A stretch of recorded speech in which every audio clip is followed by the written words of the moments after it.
Good morning, students. Welcome to Learners Academy. Good morning. After chapter number 3, matrices, comes the very basic topic, determinants, and very obvious topic because matrices and determinants go hand in hand. So matrices कर लिया तो साथ में determinants साथ में ही करना है, कोई ऑप्शन नहीं है. अगर नहीं करते हैं तो वापस matrices पढ़ना पड़ेगा. matrices determinants का फ्लो एक साथ ही बनता है, राइट. और इसके बाद फिर ये लास्ट चैप्टर है आपका अलजेब्रा का. एक चैप्टर वैसे बचता है, बट वो देखेंगे ओमिटेड है कि नहीं है. बुक नंबर 2 में बचता है, वो बुक नंबर 1 का ये लास्ट चैप्टर है अलजेब्रा का. इसके बाद चैप्टर भी एक ही बचता है, वहां से कैलकुलस स्टार्ट हो जाएगी चैप्टर नंबर 5. ठीक है. तो अलजेब्रा के हमारा काफी इजी पोर्शन था, जैसा कि मैंने कहा matrices and determinants. Matrices bar very very easy है ना. डिटर्मिनेंट्स भी कुछ इतना ज्यादा मुश्किल नहीं है. बस ये है कि जैसे मैट्रिसेस में नए कॉन्सेप्ट्स थे तो डिटर्मिनेंट्स में भी नए कॉन्सेप्ट्स हैं, तो वो तो हमको पढ़ने ही पड़ेंगे. ओके, बात करते हैं डिटर्मिनेंट होता क्या है. बात करते हैं डिटर्मिनेंट होता क्या है. सो एक ही शब्द में या एक ही लाइन में इसको खत्म करें. सो it is a number. It is a number. ठीक है. It is a number which represents A matrix. Which represents A matrix. हमने मैट्रिसेस या मैट्रिक्स पढ़ी, गेट लगा. हमने मैट्रिक्स या मैट्रिसेस पढ़ी. अब उस मैट्रिक्स या मैट्रिसेस में बहुत सारे एलिमेंट्स थे, जिसमें नंबर्स भी थे, फंक्शंस भी थे एंड सो ऑन. मतलब उसके एलिमेंट्स या एंट्रीज जो भी अपन कहते हैं वो थे उसमें. अब उसको रिप्रेजेंट करने वाला एक सिंगल नंबर, उस पूरी मैट्रिक्स को मैंने कहा मैट्रिक्स ए बताओ, तो आप बताना शुरू कर दोगे सर 6 7 3 1 5 2 -9 7 6. मैंने कहा मैट्रिक्स भी बताओ, फिर आप बताना शुरू कर दोगे. फिर मैंने कहा मैट्रिक्स सी बताओ, आप फिर बताना शुरू कर दोगे. मैंने कहा इतनी बड़ी बड़ी मत बताओ, मेरे को तो सिंपल फॉर्म में बताओ. मैट्रिक्स ए की एक वैल्यू बताओ बस. मतलब वैल्यू ऑफ ए मैट्रिक्स, एक मैट्रिक्स की वैल्यू निकाल देना. यानी कि एक ऐसा नंबर जो एक मैट्रिक्स को रिप्रेजेंट करे. एक ऐसा सिंगल नंबर जो एक पूरी बड़ी मैट्रिक्स को रिप्रेजेंट करे, उस नंबर को डिटर्मिनेंट कहते हैं. उस नंबर को डिटर्मिनेंट कहते हैं. Is this thing clear to you. अच्छा, मैट्रिक्स की वैल्यू ही डिटर्मिनेंट है. कोई मैट्रिक्स लिख दी, जैसे मैंने कहा सृष्टि एक मैट्रिक्स लिखो, उन्होंने उसने एक मैट्रिक्स लिख दी. मैंने इसकी वैल्यू बताओ, तो उस मैट्रिक्स की एक सिंगल नंबर में वैल्यू इस उस मैट्रिक्स की डिटर्मिनेंट मानी जाएगी. उस मैट्रिक्स की क्या मानी जाएगी, डिटर्मिनेंट. अब बात यहाँ पे आती है, ये जो नंबर आएगा ये कैसा होगा. तो ये कैसा भी आ सकता है. It can be a real number as well as complex number also. अब यहाँ पे ये थोड़ा सा चेंजेस है. जब अपन मैट्रिक्स बनाते थे तो अंदर कॉम्प्लेक्स एंट्रीज नहीं आती थी, हमेशा रियल एंट्रीज ही आती थी. यानी कि कभी भी आयोटा वाले नंबर्स अंदर, इमेजिनरी नंबर्स नहीं आए, only and only real numbers थे. बट इसका जब डिटर्मिनेंट बनाएंगे तो वो रियल एंड कॉम्प्लेक्स दोनों हो सकता है. ऐसा क्यों, अभी जब मैं निकालना सिखाऊंगा तब आपको वो चीज क्लियर हो जाएगी. क्योंकि जब अपन उसको निकालेंगे, एक फॉर्मूला या कुछ एक प्रोसेस गिवन उससे निकालेंगे, तो वो जो निकालने के प्रोसेस में वो वैल्यू इमेजिनरी भी बन सकती है. इसलिए इसका डिटर्मिनेंट रियल भी हो सकता है एंड कॉम्प्लेक्स भी हो सकता है. क्लियर. दूसरी चीज, सर हर एक मैट्रिक्स का आप डिटर्मिनेंट निकालोगे क्या. Answer is no. Only and only square matrix. Only and only square matrix का ही डिटर्मिनेंट निकलेगा. नो अदर मैट्रिक्स का डिटर्मिनेंट निकल सकता है, ऐसा नहीं है. ठीक है, किसी भी अदर मैट्रिक्स का डिटर्मिनेंट नहीं निकलेगा. स्क्वायर मैट्रिसेस में क्या होता है, जिसमें रोज एंड कॉलम्स बराबर होती हैं. तो हम इस चैप्टर में 3 मैट्रिसेस के डिटर्मिनेंट निकालेंगे. एक ऑर्डर 1, एक order 2 and order 3 maximum.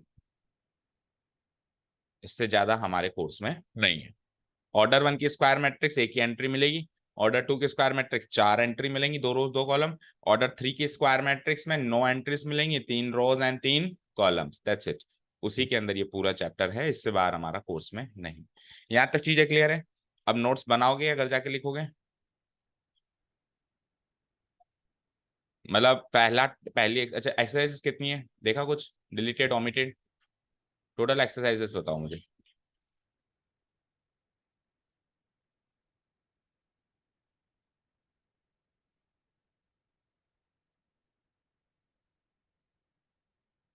7 including miscellaneous.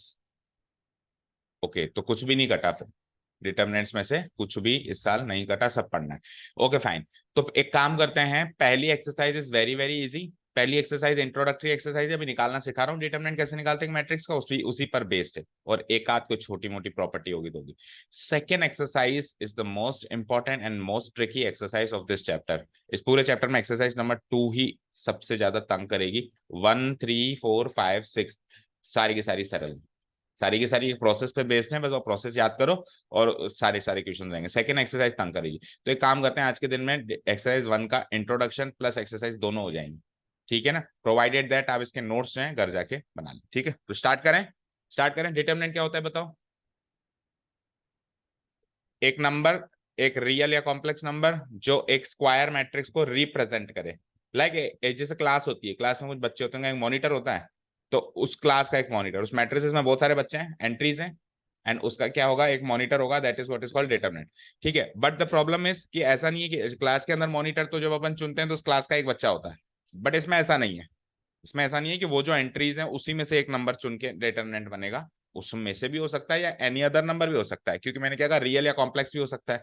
तो अंदर तो अपन कॉम्प्लेक्स नंबर थोड़ा रखते हैं कभी, अंदर तो अपन हमेशा रियल नंबर रखते हैं, डिटरमिनेंट तो कॉम्प्लेक्स भी आ सकता है, ठीक है। एक नंबर होगा, उसके एंट्रीज में से होगा, दैट इज नॉट कंपल्सरी, हो भी सकता है नहीं भी हो सकता है। उस उन नंबर्स का एक मॉनिटर होगा जो उस पूरी मैट्रिक्स का रिप्रेजेंटेटिव होगा, उस पूरी मैट्रिक्स को रिप्रेजेंट करेगा कि हाँ मैं एक मैट्रिक्स ए को रिप्रेजेंट करता हूँ, ठीक है। क्लियर है? चलो, so let's see some definitions related to the topic. Definition number 1 देखो, डिटरमिनेंट की डेफिनेशन है, very easy. The determinant is a number real और which is associated to a square matrix, जो कि एक स्क्वायर मैट्रिक्स ए से associate किया जाता है या उससे रिलेट किया जाता है या उसको रिप्रेजेंट करता है, ठीक है। Of order N, square matrix है तो आपको m बाई एन लिखने की जरूरत नहीं, ऑफ ऑर्डर एन सफिशिएंट है, ठीक है। अब वो जो रियल या कॉम्प्लेक्स नंबर आपने कहा, वो एक्ट करता है, क्या एक्ट करता है, रिप्रेजेंटेटिव के तौर पे एक्ट करता है of all the elements of the square matrix A. Square matrix A के सारे एलिमेंट्स का मॉनिटर है या उसका रिप्रेजेंटेटिव है। समझ गए? डिटरमिनेंट की बेसिक डेफिनेशन समझ गए? ओके। अब बात करते हैं कि सर फिर इसको डिनोट कैसे कराते हैं। कोई भी चीज सीखेंगे तो मैथमेटिक्स में तो सबसे पहले डेफिनेशन देन नोटेशन और फिर उसका प्रोसेस निकालने का। सो डिनोट कैसे कराते हैं? The determinant of square matrix A is denoted by 2-3 तरीके हैं। एक तो है मॉडुलस ए, एक है डीईटी ए यानी डिटरमिनेंट ए, और एक डेल्टा ए, ठीक है। जिसमें से मोस्ट कॉमन मेथड होगा ये वाला, जो पूरी एक्सरसाइज में या पूरे चैप्टर में डिस्कस होगा, ये वाला मेथड होगा डिनोट करने का। अब आप यहाँ पे देखो 2-3 चीजें हो गई जो बार से डिनोट की जाती है, तो फटाफट रिकॉल कर लो। देखो सबसे पहले अगर बार्स के अंदर कोई रियल नंबर आ रहा है, कोई आर रियल नंबर आ रहा है, तो उसका मतलब होता है उसका नेगेटिव साइन हटा देना, वो मॉडुलस फंक्शन है। उसका मतलब क्या है? वो मॉडुलस फंक्शन, लाइक -5 तो इसकी वैल्यू क्या आ जाएगी 5। तो अंदर क्या आ रहा है उस पर डिपेंड करेगा कि इन बार्स का मतलब क्या है। अंदर रियल नंबर आ रहा है तो बार्स का मतलब है मॉडुलस या मॉडुलस फंक्शन। उसमें क्या करते हैं अपन, नेगेटिव को पॉजिटिव कर देते हैं, पॉजिटिव एज इट इज बाहर निकाल देते हैं। अच्छा, कॉम्प्लेक्स नंबर सीखा था last year chapter number 5 11th में, उसमें भी मॉडुलस के अंदर Z1 Z2 ऐसे क्वांटिटीज कॉम्प्लेक्स नंबर आती थी, वहां पे उसका मतलब क्या होता था? मैग्नीट्यूड। मैग्नीट्यूड इसका इसका आंसर होता था ए स्क्वायर प्लस बी स्क्वायर का रूट। तो देखो बार्स के अंदर कॉम्प्लेक्स नंबर आ जाए तो उसका मीनिंग अलग है, बार्स के अंदर रियल नंबर आ जाए तो उसका मीनिंग अलग है, और अभी बार्स के अंदर एक मैट्रिक्स लिखी हुई आ जाए तो उसका मीनिंग अलग है।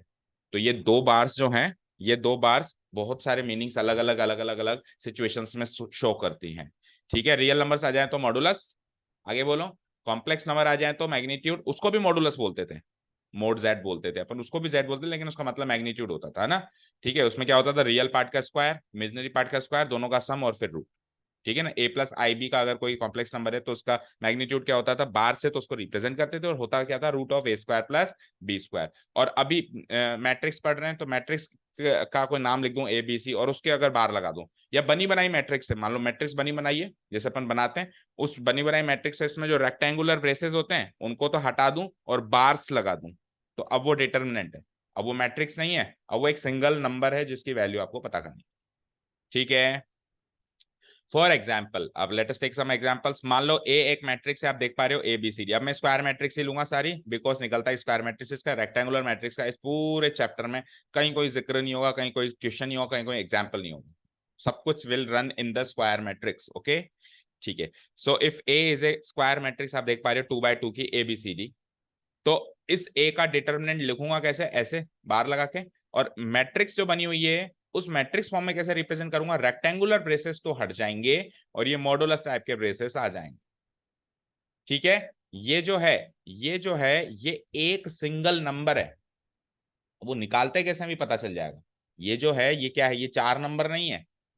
ये इसको भी प्रोसेस से निकालेंगे तो इसकी वैल्यू जो आएगी, मतलब इसकी वैल्यू जो आएगी एक सिंगल नंबर आएगी, चाहे से वो रियल नंबर आए या कॉम्प्लेक्स नंबर आए।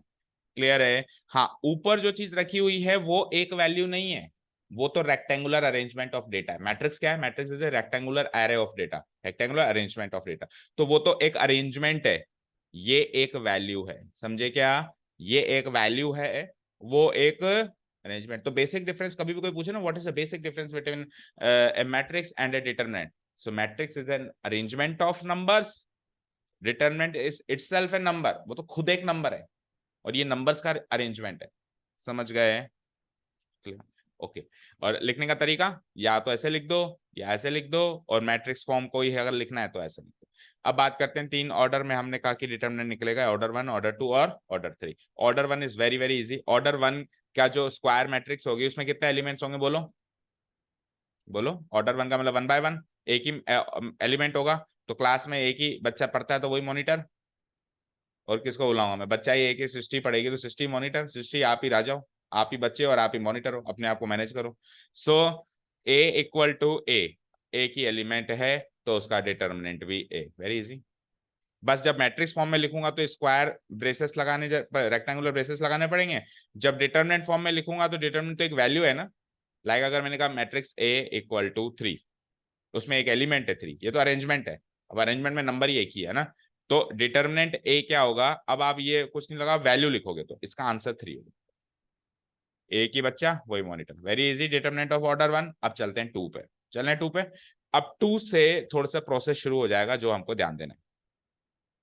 डिटर्मिनेंट ऑफ ऑर्डर 2, तो सबसे पहले तो बात करते हैं डिटर्मिनेंट ऑफ ऑर्डर 2। जब निकालेंगे तो एक स्क्वायर मैट्रिक्स कुछ इस फॉर्मेट में दिखाई देती है आपको। अगर ए मैट्रिक्स मानिए तो उसका अरेंजमेंट ऐसे कुछ होता है, A11, A12, A21, A22, याद है? ऐसे होता है। अब सुनो, जो हमने क्लास 10th में कौन सा मेथड था, तीसरा वाला, क्रॉस मल्टीप्लीकेशन मेथड, वहां पे मैंने आपको हिंट दिया था, अगर आपको याद हो, कि बेटा ये नेक्स्ट ईयर है ना कहीं आपके सामने आएगा। और शायद लास्ट ईयर ऑमिट हो गया था, मतलब आपके टाइम नहीं हुआ था, सॉरी लास्ट ईयर ही हुआ था, अभी तो आप 12th में आ गए। हाँ, लास्ट ईयर हुआ था, आप तो लास्ट टू लास्ट ईयर थे, तो ऑमिट हो गया था। तो उन बच्चों को भी मैं कहता था कि ऑमिट हो गया, अभी इस साल भी ऑमिट हो गया, बुक से ही हट गया इस साल। तो मैं उनको कहता हूँ कि बच्चों ये हट तो गया है, लेकिन आपको प्रॉब्लम आएगी। अब आपको नहीं आएगी क्योंकि आपने तो पढ़ा है।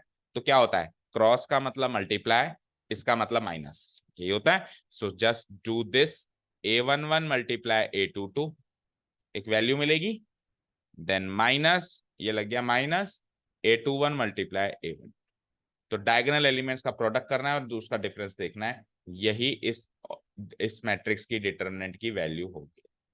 समझे? Very easy, very easy. Like अगर मैंने एक मैट्रिक्स लिखी है यहाँ पे 3, 4, 7, 8, तो बताओ इसका डिटरमिनेंट क्या होगा? 3 8 जा 24, माइनस 7 4 जा 28, -4। तो डिटरमिनेंट ए हो जाएगा मेरा -4। वेरी वेरी इजी, कोई डाउट नहीं है। ठीक है, तो ये समझ में आया ना, ये प्रोसेस समझ में आया ना। देखो, स्टार्ट हमेशा इसको इस वाले एलिमेंट से करेंगे, ऐसे आएंगे डायगोनली।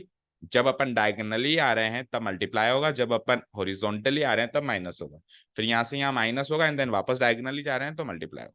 क्लियर है? तो कोई आपसे फॉर्मूला भी बनवाए कि मुझे तो डिटर्मिनेंट ए निकालने का फॉर्मूला बताओ ऑफ ऑर्डर 2, ऑर्डर 2 का डिटर्मिनेंट है ये मैट्रिक्स है, उसका डिटर्मिनेंट निकालने का फॉर्मूला बताओ, तो आप बना सकते हो। A11 multiplied by A22 minus, ये कौन सा एलिमेंट है, A21 मल्टीप्लाइड बाय A12। ठीक है,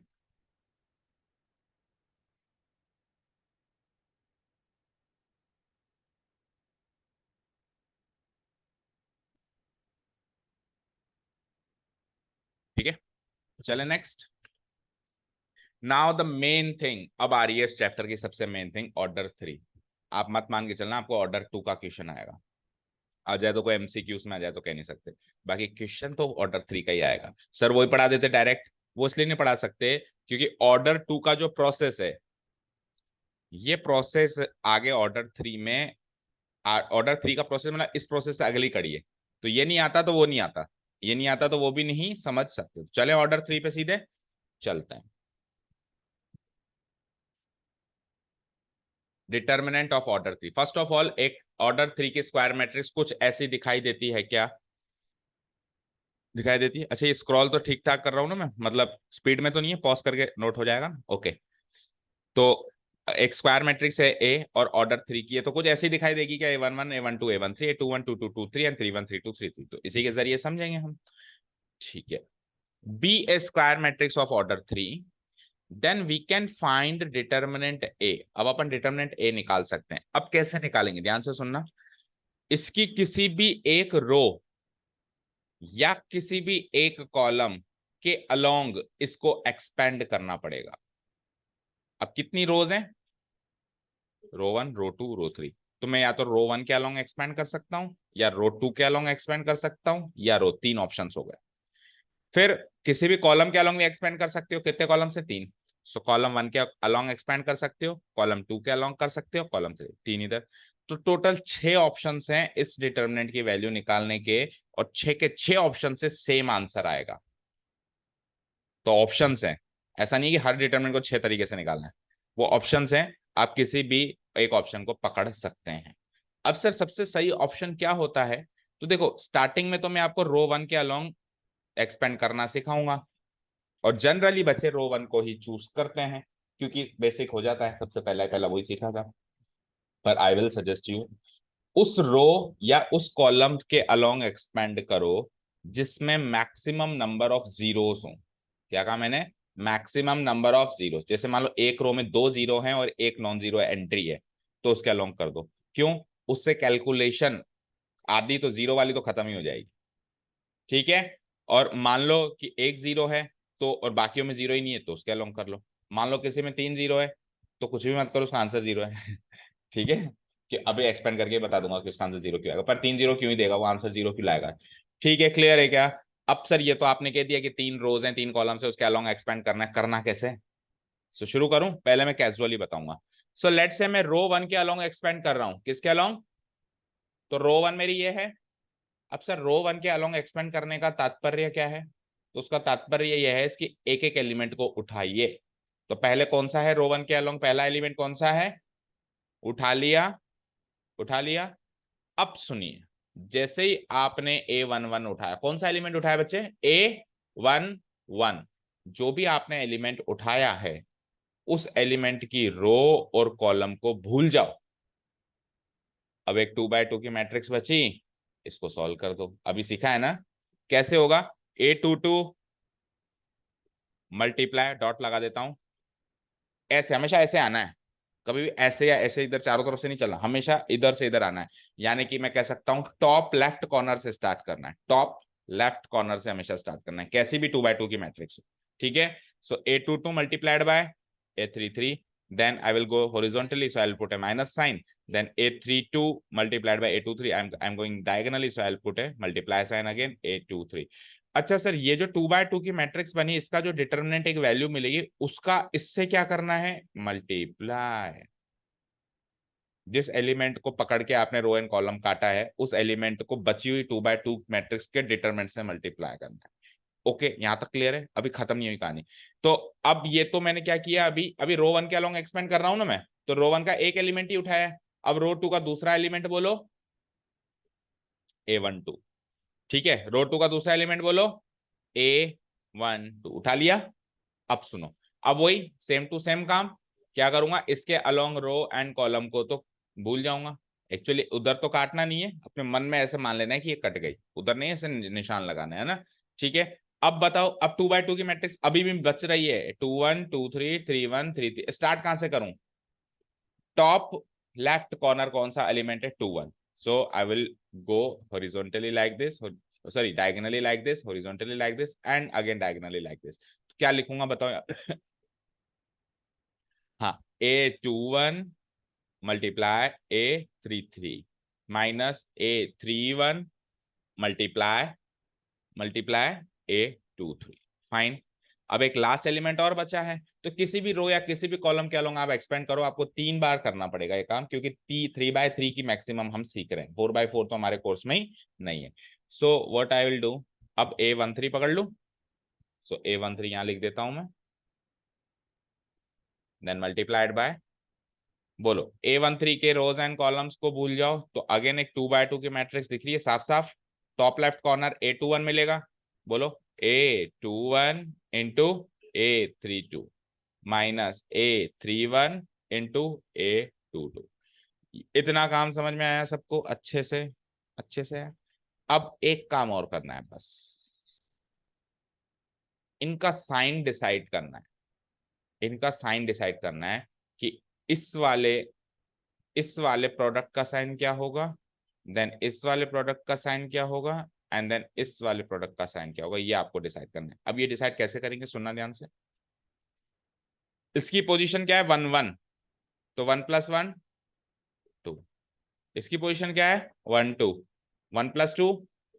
इसकी पोजीशन क्या है, 1 3, सो 1 + 3।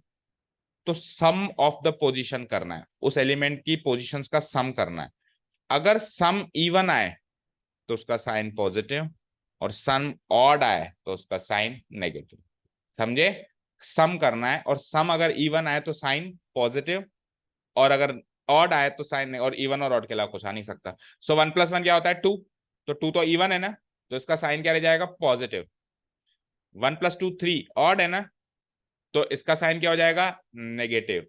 मतलब इसको इसमें से घटाना है, इस पूरी वैल्यू में से इस वैल्यू को माइनस करना है फाइनली, एंड देन फिर फाइनली इसको ऐड करना है, क्योंकि 1 + 3 क्या होगा, 4, और 4 एक इवन नंबर है। और अगर मैं सीक्वेंस में चलूं ना, एक किसी मैट्रिक्स में अगर मैं सीक्वेंस में चलूं ऐसे A11 A12 A13 A21 A22 A23 A31 A32 A33, तो पता है ये plus minus plus minus plus minus होगा, क्योंकि अल्टरनेट तरीके से आपको ऑड इवन मिलेगा। जैसे 1 1 में आपको इवन मिला, 1 2 में आपको ऑड मिला, 2 1 3 में आपको वापस इवन मिला, फिर 2 1 में ऑड, 2 2 में इवन, 2 3 में ऑड, 2 + 3 5, देन 3 1 में इवन, 3 2 में ऑड, एंड फिर 3 3 में इवन। तो इवन ऑड चलेगा। तो अगर आपने पहले एलिमेंट का साइन भी अच्छे से डिसाइड कर लिया, जैसे पहले एलिमेंट का साइन आपने डिसाइड कर लिया प्लस, तो फिर आप आगे दिमाग मत लगाओ, माइनस प्लस चलेगा। और अगर पहले एलिमेंट का साइन माइनस है तो फिर प्लस माइनस चलेगा, या तो प्लस माइनस प्लस या माइनस प्लस माइनस, इसके अलावा तो दो ऑप्शन, तीसरा ऑप्शन है नहीं, क्योंकि चलेगा तो अल्टरनेटिव। तो हमको टाइम सेव करने के लिए सबका साइन क्यों चेक करूं मैं, पहले का चेक करो, और आगे तो फिर अल्टरनेट तरीके से वो चलता जाएगा।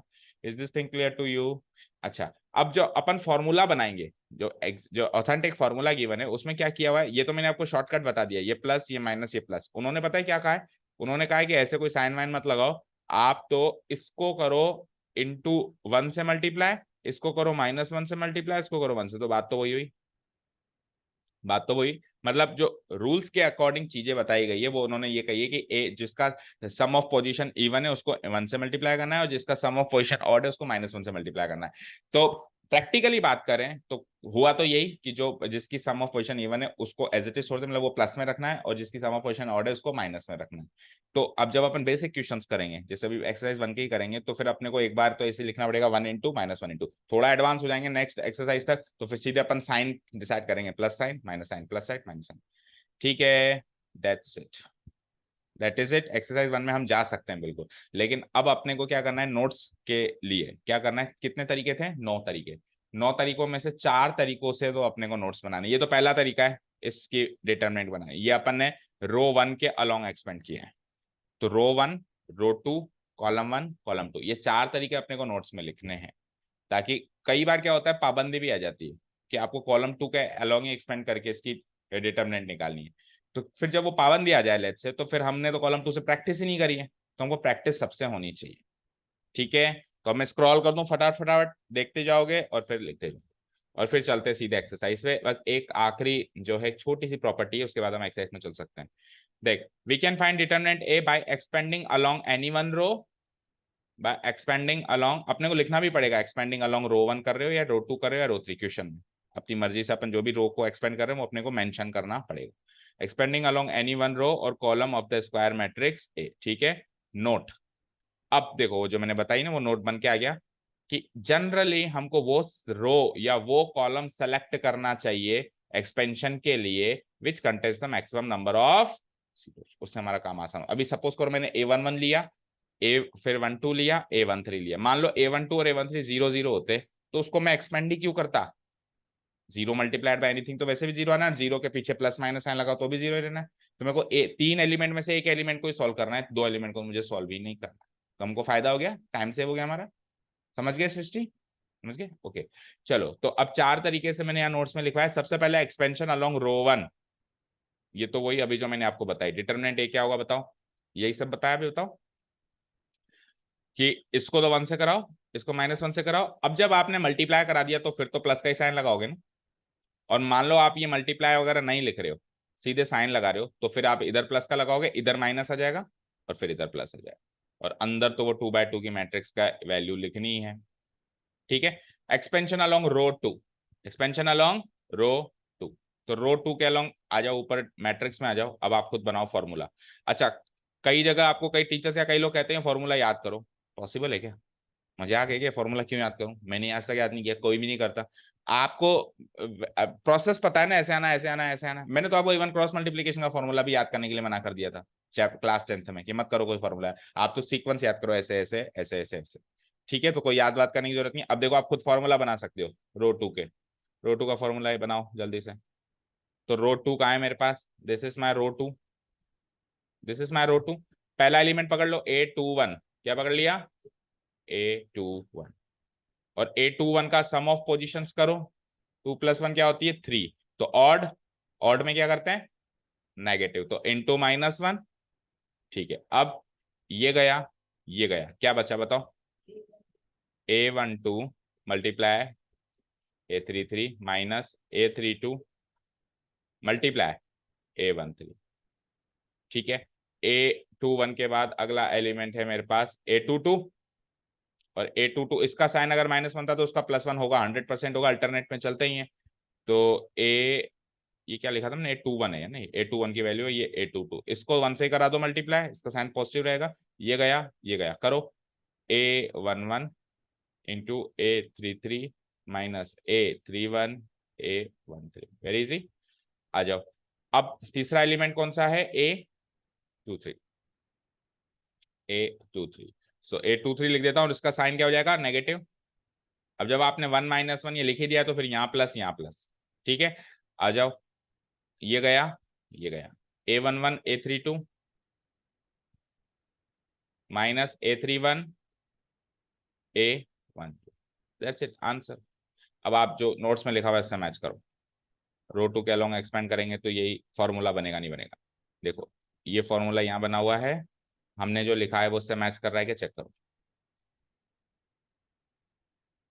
Check this one and this one, check करो, एग्जैक्ट सेम है। बस ये -1 पहले लगा दिया मैंने, बाद में लगा दिया, बाकी यहाँ पे सब सेम है अंदर। ओके, अब दो कॉलम्स के अलोंग भी एक्सपेंड कर दो, एक्सपेंशन अलोंग C1। अब कॉलम 1 के अलोंग एक्सपेंड करते हैं। आ जाओ ऊपर मैट्रिक्स में, बनाओ फॉर्मूला।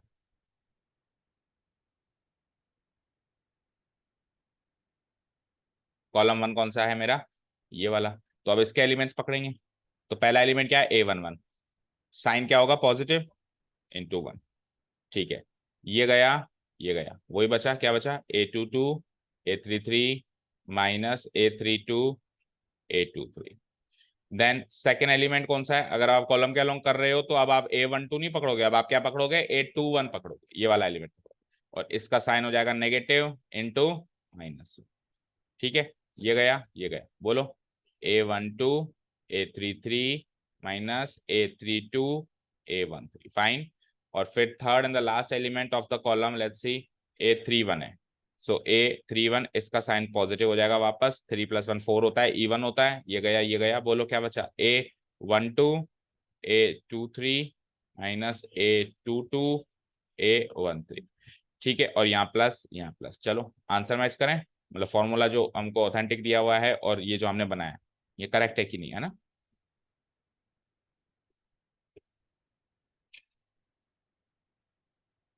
हम्म, तो ये फॉर्मूला है एज पर द बुक, और हमारा फॉर्मूला है, हमने ये एक तरीके से बनाया है।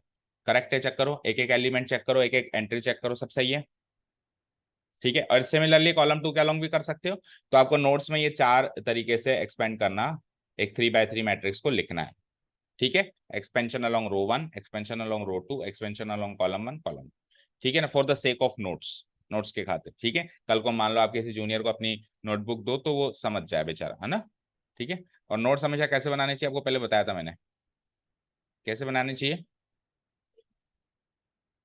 हाँ मतलब नोट्स आप ऐसे बनाओ, आपके माइंड में पता है क्या रहना चाहिए, नोट्स आप ऐसे बनाओ जैसे आगे चल के आपको पढ़ाना है, तो उससे खुद को टेंशन होगी कि यार मैं अच्छा हर चीज अच्छे से लिख लूं, मुझे आगे चल के बच्चों को पढ़ाना है। फिर मत पढ़ाओ, चाहे ऐसे मत पढ़ाओ, ऐसे मान लो चलो छोटे भाई बहनों को ही पढ़ाना है ना, कोई कजिन्स को पढ़ाना है, इस तरीके से ये अप्रोच लेके नोट्स बनाओ। आपके हाथ गलत चीज लिखेंगे ही नहीं क्योंकि आपको पता है कि अगर मैंने ही गलत चीज लिख ली तो फिर मैं औरों को गलत ही पढ़ाऊंगा। तो इस अप्रोच से हमेशा नोट्स बनाने चाहिए, फिर चाहे से जरूरत पड़े ना पड़े वो एक अलग बात होगी। हाँ जी, अभी एक लास्ट प्रॉपर्टी देखो बेटा, पहले कैजुअली समझो और फिर हम एक्सरसाइज पे चल रहे हैं सीधे। देखो बेटा, सपोज करो एक मैट्रिक्स है, ठीक है, उसमें कुछ एलिमेंट्स है, मान लो 2 बाई 2 की है, A11, बोलो A12, ए, या फिर 3 बाई 3 की बनाओ क्या, चलो ठीक है, A21, A22, ये मैट्रिक्स ए है। तो इसका कुछ डिटर्मिनेंट भी होगा, मान लो इसका डिटर्मिनेंट है, फॉर एग्जाम्पल ले लेते हैं एक्स, एक्स इसका डिटर्मिनेंट। अब इस मैट्रिक्स को, पूरी मैट्रिक्स को एक स्केलर से मल्टीप्लाई करा दिया के नाम के, स्केलर मल्टीप्लीकेशन ऑफ मैट्रिक्स कर सकते हैं ना अपन। तो इसका मतलब है अंदर हर एक एलिमेंट के से मल्टीप्लाई हो जाएगा। तो सर इसके डिटर्मिनेंट पे क्या इफेक्ट आएगा, सवाल ये है इसके डिटर्मिनेंट पे, अगर मैं मैट्रिक्स को के से मल्टीप्लाई कराऊं तो क्या डिटर्मिनेंट भी के से मल्टीप्लाई होगा क्या, ये सवाल है मेरे सामने। तो डिटर्मिनेंट के से मल्टीप्लाई नहीं होगा, के स्क्वायर से मल्टीप्लाई होगा। क्यों, सोचो जरा, देखो इधर स्क्रीन पे देखो, जब के नहीं था तब आपने A11 × A22 किया होगा, जब के है तो आपने के A11 × के A22 किया होगा, तो के स्क्वायर निकल के आया होगा। बाकी सब तो सेम ही चल रहा है, बाकी सब वैल्यूज तो सेम ही है। तो स्क्वायर क्यों हुआ, पता है क्यों, क्योंकि इसका ऑर्डर 2 है। लेट से अगर ऑर्डर 3 होता तो के क्यूब से मल्टीप्लाई होता। तो मैं कह सकता हूं कि के ए जो मैट्रिक्स बनी उसका पूरे का डिटर्मिनेंट जो होगा वो के स्क्वायर टाइम्स होगा पिछले डिटर्मिनेंट के स्क्वायर एक्स होगा। समझ आया। तो एक सिंपल सा एक मल्टीपल चॉइस इक्वेशन बन गया। मान लो कि एक डिटर्मिनेंट है 2 बाई 2 की, ऑर्डर दे देगा, क्योंकि ऑर्डर नहीं देगा तो फिर आप ये चीज नहीं निकाल सकते है ना। ऑर्डर दे देगा 2 बाई 2, या ऑर्डर 2 सिंपली लिखते हैं कि उसका डिटर्मिनेंट की वैल्यू 10 है। तो अगर उस मैट्रिक्स के हर एक एलिमेंट को मैं 5 से मल्टीप्लाई कर दूं, तो अब नए डिटर्मिनेंट की वैल्यू क्या होगी, तो पहले की वैल्यू 10 थी ना, तो 5 का स्क्वायर करो, ऑर्डर 2 है, 25, 25 × 10, नए डिटर्मिनेंट की वैल्यू 250 हो जाएगी, पिछले डिटर्मिनेंट का 25 टाइम्स। क्लियर है। तो प्रॉपर्टी ये देखो, प्रॉपर्टी क्या है, प्रॉपर्टी इज कि if A and B are square matrices of order n, A और बी दो स्क्वायर मैट्रिसेस हैं ऑर्डर एन की, इस तरीके से कि ए और बी स्क्वायर मैट्रिक्स में ये रिलेशन फॉलो होता है कि एक मैट्रिक्स दूसरे मैट्रिक्स की के टाइम्स है। अभी जैसे मैंने एक मैट्रिक्स रखी ए बी सी डी अभी रखी थी ऊपर, फिर एक दूसरी मैट्रिक्स के से मल्टीप्लाई करके बनाई, तो 2 मैट्रिक्स हो गई ना। एक तो हो गई मेरी जो ओरिजिनल है और एक हो गई के से मल्टीप्लाई हो गई। तो सिमिलरली ऐसे समझो कि दो स्क्वायर मैट्रिसेस हैं ए और बी, एक मैट्रिक्स दूसरे मैट्रिक्स की के गुना है, ठीक है। तो अगर मैट्रिक्स में ये रिलेशन है तो इनके डिटर्मिनेंट्स में क्या रिलेशन होगा, तो इनके डिटर्मिनेंट्स में ये रिलेशन होगा कि डिटर्मिनेंट ए जो है डिटर्मिनेंट बी का k⁴n टाइम्स होगा, जहां पे n उसका ऑर्डर माना जाएगा। ऑर्डर 2 है तो के स्क्वायर, ऑर्डर 3 है तो के क्यूब, और ऑर्डर 4 हमने सीखा नहीं, अगर होता तो k⁴ मतलब ये रूल तो हर एक ऑर्डर के लिए अप्लाई होता है, चाहे से हमने ऑर्डर 3 तक ही सीखा है, लेकिन और ये रूल आगे भी चलेगा अगर फर्दर हम और डिटेल में कभी सीखेंगे ग्रेजुएशन लेवल पे, ठीक है ना। k⁴n टाइम्स दिख गई, ये प्रॉपर्टी मिली, ठीक है, समझ आया। अब इसको पढ़ने का एक दूसरा पहलू भी देख लो, हालांकि वो सेकेंड एक्सरसाइज में डिटेल में आएगा। देखो बेटा, अगर मेरे पास एक 3 बाई 3 की मैट्रिक्स है, लेट से एक 3 बाई 3 की मैट्रिक्स है, लिख देता हूँ क्या होता है, A11, A12, A13, A21, 23, A31, C2। अच्छा देखो इसमें से के क्यूब क्यों निकलेगा, सब कुछ के से मल्टीप्लाई हो गया, के इसमें से के क्यूब क्यों बाहर आएगा वो सोचो। तो देखो क्या होगा, मैं एक कोई भी रो पकड़ लूंगा, लेट से पहली रो पकड़ ली, तो पहली रो जैसे मैंने पकड़ी तो कल तक तो मैं A11 उठा रहा था, आज के A11 उठाऊंगा तो एक के तो यहाँ बाहर आ गया, आ गया, और एक के स्क्वायर यहाँ से बाहर हो गया, और फिर इसको से मल्टीप्लाई किया जाता है। डिटरमिनेंट निकालने का प्रोसेस क्या है, इस एलिमेंट को इस डिटरमिनेंट से मल्टीप्लाई किया जाता है, तो यहाँ से के निकला और यहाँ से के स्क्वायर टाइप का एलिमेंट निकला, तो के × के स्क्वायर क्या हो गया, कुल मिला के क्यूब बाहर निकल गया, ठीक है। अब यहीं से एक प्रॉपर्टी का जन्म होता है, एक्सरसाइज नंबर 2 में वो डिटेल में आएगी, अभी शॉर्ट में समझ लो। देखो बेटा, एक मैट्रिक्स में से अगर सारे एलिमेंट के से मल्टीप्लाई हो रहे हैं तो मैं के को बाहर निकाल सकता हूँ, कॉमन एलिमेंट निकाल सकता हूं। पर एक डिटर्मिनेंट में से अगर सारे एलिमेंट के से मल्टीप्लाई हो रहे हैं तो मैं एक रो या एक कॉलम से ही के को बाहर निकाल सकता हूं। तो अगर ये मैट्रिक्स होती तो एक के बाहर निकलता, लेकिन अगर ये डिटर्मिनेंट है तो इसमें से एक के निकलेगा, इसमें से एक के निकलेगा, या इसमें से एक के निकलेगा। ठीक है, या यूं समझो, एक मैट्रिक्स को के से मल्टीप्लाई करते हैं तो सारे एलिमेंट्स के से मल्टीप्लाई हो जाते हैं, लेकिन एक डिटर्मिनेंट को के से मल्टीप्लाई करते हैं तो उसकी पर्टिकुलर कोई एक रो को ही के से मल्टीप्लाई कर सकते हो, या पर्टिकुलर एक कॉलम को ही, सबको नहीं कर सकते। आपने एक 2 से मल्टीप्लाई किया तो अब आपकी इच्छा है रो 2 से रो 1 से करा दो, 2 से करा दो, या 3 से, या कॉलम 1 से, कॉलम 2 से, कॉलम 3 से। तो सिमिलरली बाहर भी जब निकलेगी तो एक रो से ही वो कॉमन एलिमेंट बाहर निकलेगा। तो यहाँ तो 3 रोज में के है, तो एक से के निकला, दूसरे से के निकला, तो के क्यूब बाहर निकला। ये एक प्रॉपर्टी बनेगी नेक्स्ट एक्सरसाइज। ठीक है, चलें एक्सरसाइज पे। दैट्स इट, जितना आपने को बेसिक नॉलेज चाहिए थी डिटर्मिनेंट्स की एक्सरसाइज 1 को सॉल्व करने के लिए वो हमने गैदर कर ली है। Next topic is obviously what, properties of determinants. इसको अपन सेकेंड एक्सरसाइज के लिए बचा के रखते हैं। कर दूं बंद, आ जाइए।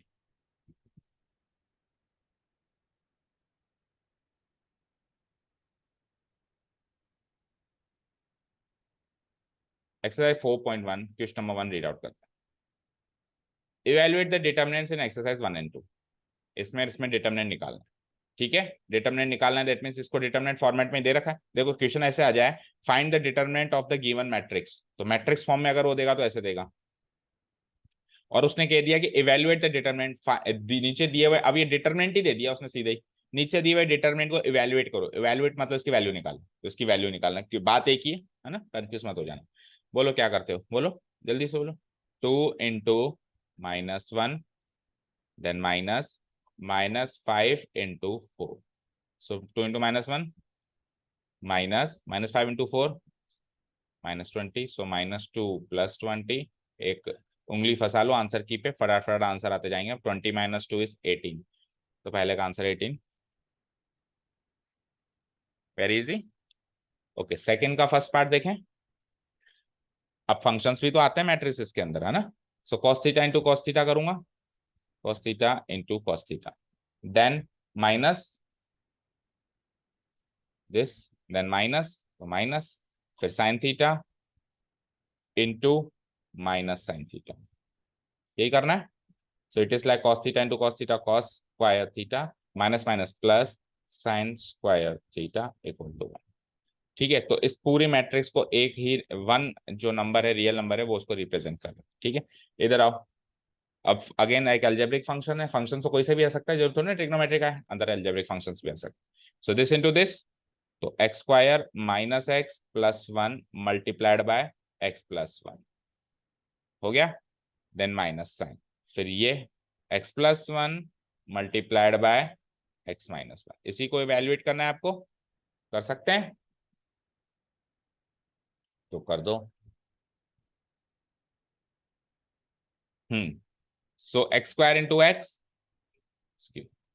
चाहो तो अगर आप कंफ्यूजन में आ जाओ तो एक ब्रैकेट और लगा दो, प्लस माइनस साइन में गलती ना हो जाए ताकि, ठीक है। ओके चलो, तो ब्रैकेट लगा देते हैं, x square into x, x cube, x square बन जा x square, minus x into x minus x square, and then minus x into आगे क्या है plus 1 minus x square, and minus x into plus 1 minus x, और 1 से multiply करेंगे तो x plus 1। ठीक है, कोई डाउट नहीं है यहाँ तक तो। फिर एक माइनस साइन लगाना है, अगला ब्रैकेट खोलते हैं। अब ये तो एक्स स्क्वायर माइनस 1 हो जाएगा, A plus B into A minus B, x square minus 1, समझे। अब ब्रैकेट्स ओपन करेंगे तो अगलों के साइन चेंज हो जाएंगे, कर दें ओपन। अच्छा, उसके अंदर अंदर इससे अंदर क्या कट रहा है, एक्स स्क्वायर से एक्स स्क्वायर कट रहा है, और माइनस एक्स से प्लस एक्स कट रहा है, दोनों कट गए। क्या बचा, x cube plus 1 equal to x cube plus 1 minus x square और minus minus plus 1। So final answer is x cube minus x square plus 2। Check करो, match हो गया, वेरी इजी। अब जो अभी अपने लास्ट प्रॉपर्टी सीखी उस पर बेस्ड दो क्वेश्चन। ए एक मैट्रिक्स है, तो शो करो मैट्रिक्स ए का 2 गुना करो तो डिटरमिनेंट का 4 गुना होगा, क्योंकि 2 का स्क्वायर, ऑर्डर 2 है ना। और सिंपली नीचे देखो, एक 3x3 की मैट्रिक्स है तो मैट्रिक्स ए का 3 गुना करो तो उसके डिटरमिनेंट का 27 गुना होगा, 3 का क्यूब, क्योंकि ऑर्डर 3 है। जितना भी गुना करो उसकी पावर लगा दो जो इधर ऑर्डर है, 2 की पावर n, ओ सॉरी k की पावर n, 2 की पावर नहीं, वो तो 2 गुना कर रहा था इसलिए 2 की पावर, 3 गुना कर रहा था 3 की पावर, k गुना करोगे तो k की पावर ऑफ जो भी ऑर्डर n आपने लगाया। इस बात को आपको यहाँ पे प्रूव करना है, इस बात को, इस प्रॉपर्टी को आपको यहाँ पे प्रूव करना है। कर दें? तो सबसे पहले हमको ए मैट्रिक्स गिवन है, गिवन है, तो ए मैट्रिक्स गिवन है तो मैं सिंपली यहां से डिटर्मिनेंट ए निकाल लेता हूं। निकालो, 1 into 2, 1 into 2 -4 into 2, basic exercise है ना, सब कुछ ऐसे सोच करके दिखाना पड़ेगा। 1 2 जा 2, 4 2 जा 8, सो इट इज -6, कोई डाउट नहीं है। अब मैट्रिक्स ए का 2 गुना कर रहा है वो, तो मैं भी कर दूं। Now twice of matrix A क्या होता है, 2 into मैट्रिक्स ए क्या है, 1 2 4 2, इसको सॉल्व करूंगा तो 2 से मल्टीप्लाई करा दो हर एक एलिमेंट को, 2 1 जा 2, 2 2 जा 4, 2 4 जा 8, 2 2 जा 4। अब जब मैट्रिक्स लिखो तो ऐसा वाला साइन लगाना, ठीक है। अब इसका डिटरमिनेंट करना है ट्वाइस ऑफ ए का, ट्वाइस ऑफ ए वाली जो मैट्रिक्स है ना ये वाली, इसका क्या करना है मुझे, डिटरमिनेंट करना है। सो ट्वाइस ऑफ ए का डिटरमिनेंट जो होगा वो क्या होगा, तो क्या होगा, 2 into 4, 2 into 4 -8 into 4, यही तो होगा, बताओ। So what is 2 into 4? It is 8, 8 4 जा 32, what is 8 minus 32? माइनस का 24, और माइनस के 24 को मैं क्या लिख सकता हूँ, 4 times of -6, और -6 क्या था, डिटर्मिनेंट ए था।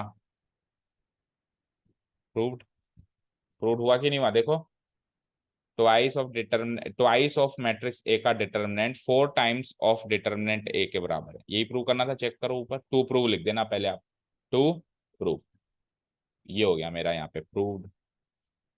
आया उसका 4 गुना।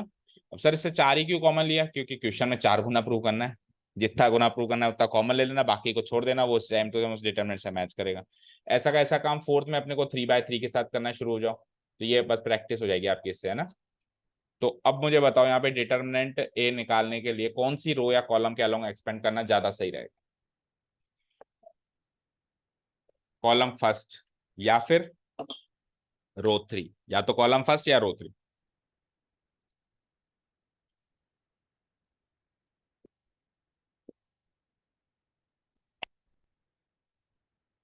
तो कॉलम फर्स्ट ही ले लेते हैं, कॉलम के अलोंग एक्सपेंड करने का एक्सपीरियंस भी हो जाएगा, ठीक है।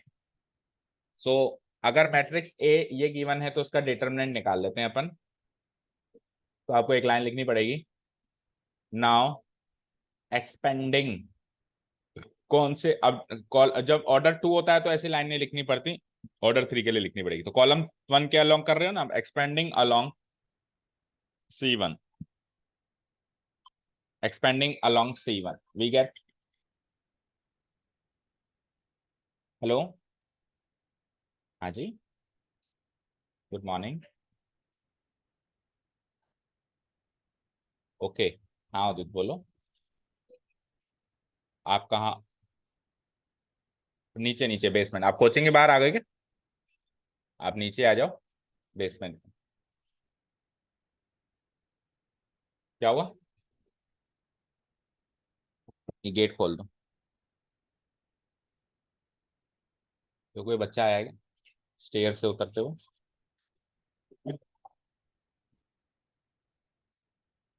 कोई नहीं, चलो बैठो, आ जाएंगे। Okay, now expanding along C1, तो C1 के अलोंग एक्सपेंड करते हैं। देखो C1 ये है, तो मैंने क्या कहा था, 0 0 को तो देखना ही नहीं होता, केवल 1 लिखो, केवल 1 लिखो, और इसका साइन भी क्या होगा, 1 1। अच्छा, एक 3/3 में आप चाहो तो रट लो, देखो 1 2 3 4, ये ऑड होते हैं, बाकी सब इवन है, जो क्रॉस में आते हैं वो हमेशा इवन है, और ये 4 ऑड है, ठीक है ना। तो करते करते वैसे आप खुद भी कर लेते, मैं ये बात नहीं बताता तो आप खुद भी, अगर 10 मैट्रिसेस का आप डिटरमिनेंट निकालते ना, आपको खुद को रट जाता है, अच्छा है ये इवन है और ये 4 ऑड है, ठीक है। आगे, हाँ उदित, उदित, उदित, तो आप, अभी बात आप नहीं करी थी ना, हाँ गुड मॉर्निंग, क्लास में बैठो, अभी मैथ्स की क्लास स्टार्ट होगी, ठीक है। चलो let's see, so determinant A will be equal to 1, और 1 का साइन 1 ही होगा तो इंटू 1 ही रहेंगे। आगे चलो, ये गया ये गया, 1 4 जा 4, लिख दो एक बार, 1 into 4 -0 into 2, यही करूंगा। सो 1 into ये क्या बचा 4 माइनस 0, 1 into 4 यानी कि 4। ठीक है, डिटरमिनेंट ए तो आ गया मेरा 4। अब मेरे को उसका 3 गुना करना है मैट्रिक्स का। पहले तो मुझे मैट्रिक्स का 3 गुना करना है ना, मैट्रिक्स का 3 गुना करते हैं नाउ। ठीक है, अब चाहो तो आप बाकी चीजें भी लिख सकते हो, जैसे 0 into पूरा तामझाम सेट कर सकते हो, फिर अगले एलिमेंट के लिए भी 0 into, लेकिन वो तो कट जाएगा वैसे भी। तो मैं सजेस्ट करूंगा इस एक्सरसाइज में तो कर लेना सारा तामझाम सेट, क्योंकि क्योंकि पहली एक्सरसाइज है तो कोई कहे कि यार इस एलिमेंट को उठाया कॉलम 1 में, तो ये 2 एलिमेंट्स भी थे उनको क्यों नहीं उठाया। अगली एक्सरसाइज से आप चाहो तो फिर उसको भूल जाना। इस एक्सरसाइज में आप पूरा 0 से भी करके दिखाना, और 0 into 0 0 करके दिखाना, और फिर पूरा सॉल्व करके दिखाना, हो जाएगा। चलो, अब मैट्रिक्स ए का 3 गुना कर दूं।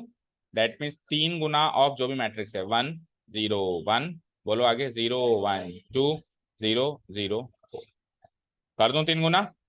तो इट इज लाइक 3 1 जा 3 0 3 1 जा 3 0 3 1 जा 3 3 2 जा 6 0 0 3 4 जा 12, हो गया 3 गुना।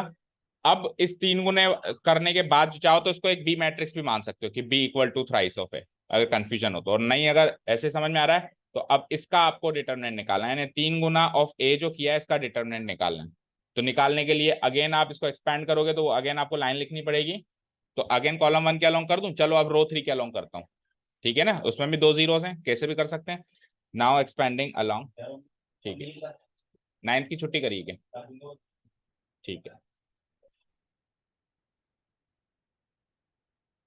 Now expanding along, along what, row 3। ठीक है, we get we get so क्या कर दूंगा, थ्राइस ऑफ ए जो मैट्रिक्स है इसका डिटरमिनेंट निकालना है। तो एक्सपेंडिंग अलोंग रो 3, तो रो 3 में केवल 12 को पकड़ लूं, और ये क्रॉस में आता है तो ये पॉजिटिव ही रहेगा। 1 into 12, ये गया ये गया, 3 3 जा 3 into 3 minus 0 into 0, that's it, यही करना है।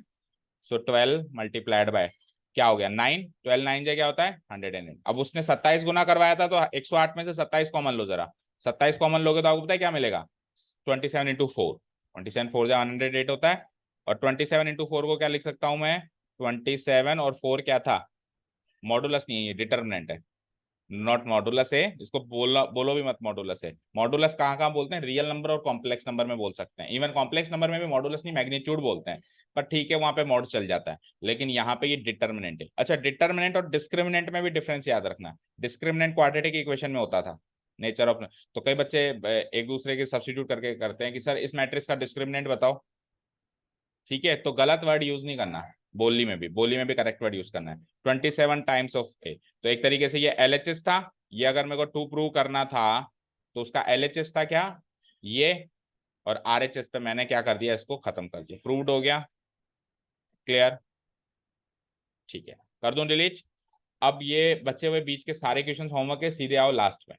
3/3 की डिटर्मिनेंट निकालनी है, डिटर्मिनेंट निकालनी है, ठीक है ना। अब डिटर्मिनेंट एक्चुअली डिटर्मिनेंट निकालनी है तो फिर तो पूरा प्रोसेस फॉलो करना, 0 है तो 0 को भी लिखना, क्योंकि क्वेश्चन ही डिटर्मिनेंट निकालने का। एक कोई दूसरा क्वेश्चन है उसके बीच में डिटर्मिनेंट निकालना पड़ रहा है वो एक अलग बात है, लेकिन क्वेश्चन ही डिटर्मिनेंट निकालने का है तो वो पूरा प्रोसेस जानना चाहता है आपसे। बोलो इसको रो 2 के अलोंग कर देना, और इसको किसी से भी कर देना। ठीक है, इसको किससे करोगे, देखो इससे कर देना क्योंकि इसमें सारे पॉजिटिव हैं, या इससे कर देना, कोई भी आप सेलेक्ट कर सकते हो। ठीक है, फिफ्थ के बाद आइए सिक्स। अच्छा, इसके भी 2 पार्ट 4 पार्ट्स हैं, हो जाएंगे सारे, बताओ। ठीक है, अब सिक्स वाला देखो, वही फाइंड डिटरमिनेंट है, क्या कर रहा हूँ उसमें, डिटरमिनेंट है फाइंड करना है। चलो क्विकली कर दो, 7 6 वाला कर लो फटाफट। बोलो कौन सी रो कौन सी कॉलम, कोई भी 0 नहीं है तो टेक एनीथिंग।